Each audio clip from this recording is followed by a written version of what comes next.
انا بعمل المبادره دي لمين؟ بعمل مبادره للطلبه. انا شغال ايه؟ شغال مدرس، يعني القصه كلها بيني وبين الطلبه. من الدراسه والفحص والقوم الحس والتدقيق وصلت ان في 3 حاجات مهمه. السلوك بينقسم لاثنين، سلوك فطري انا مولود من مجنون عبيط ده من عند ربنا. ده اول. طب هيكتسبوا مني ازاي؟ دي نمره 2 يثق في نفسه. نمره 3 يحب المكان اللي احنا ناخد منه معلومه، وده مش علينا بس، على اي مدرس في اي مكان. نمره 2 لازم الطالب يكون عنده ثقه في نفسه اصلا، يعني ازاي هيبقى طالب تافه او مش محبوب من زمايله ومفيش ثقه في نفسه وهيعمل مبادره او هيعمل سلوك؟ طبعا استحاله. نمره 3 لازم يحب المكان المدرسه عشان يسعى انه يدخل لها مكان متميز ويصنع فيه. المهم هيكونوا فيا وفي نفس الوقت احدهم في المدرسه. فكان اللي ظهر واللي انتم شفتوه على شاشه الفيسبوك ده والحاجات اللي عملناها، والله اقسم بالله لا لنا في المنظره ولا شغلنا اصلا، بنعمله كده او كده، لا يهمنا مدير اداره ايه على راس المفروض كبير. تمام؟ هنشوف نموذج مصور كده جميل قدامنا اللي احنا عملناها، تصميم الطلبه الجمال دول مع الولايات المصلحه الجميل اللي هنوصله افضل. وطبعا سمعني صوتك. مكارم الاخلاق علامه لكمال الايمان وسمه من سمات الملك ومقصد لرسالته. وقال رسول الله صلى الله عليه وسلم: ان اكمل الناس ايمانا احسنهم اخلاقا. العرب زمان عرفوا الخلق في اللغه بانها الطبع والسجيه، اي الصفات الثابته في الانسان، وقسموا الاخلاق الى نوعين: اخلاق كريمه واخلاق سيئه. واحنا في مبادره نحو سلوك افضل اكيد بنتكلم عن الاخلاق الكريمه، الاخلاق الجميله، الاخلاق الحميده.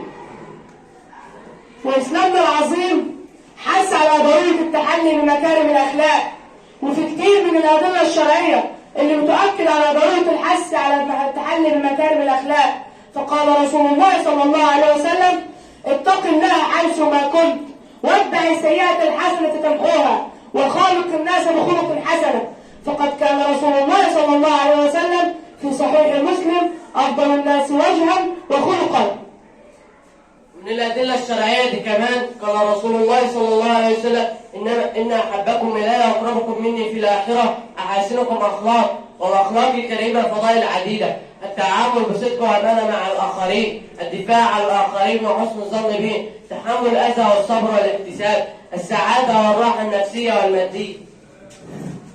ومن ضمن الفضائل دي كمان اللين والرحمه وحسن المعاشره للاهل وحسن الجوار وتفقد الاقارب والاصدقاء وبشاشه الوجه وكثره الاستبشار ومشاركه الناس في افراحهم واحزانهم وستر عورات الاخرين وانتشار العفو والمسامحه والابتعاد عن الخوض في اعراض الناس والمشاركه في قضاء حوائج الناس والتحلي بالاداب الجميل.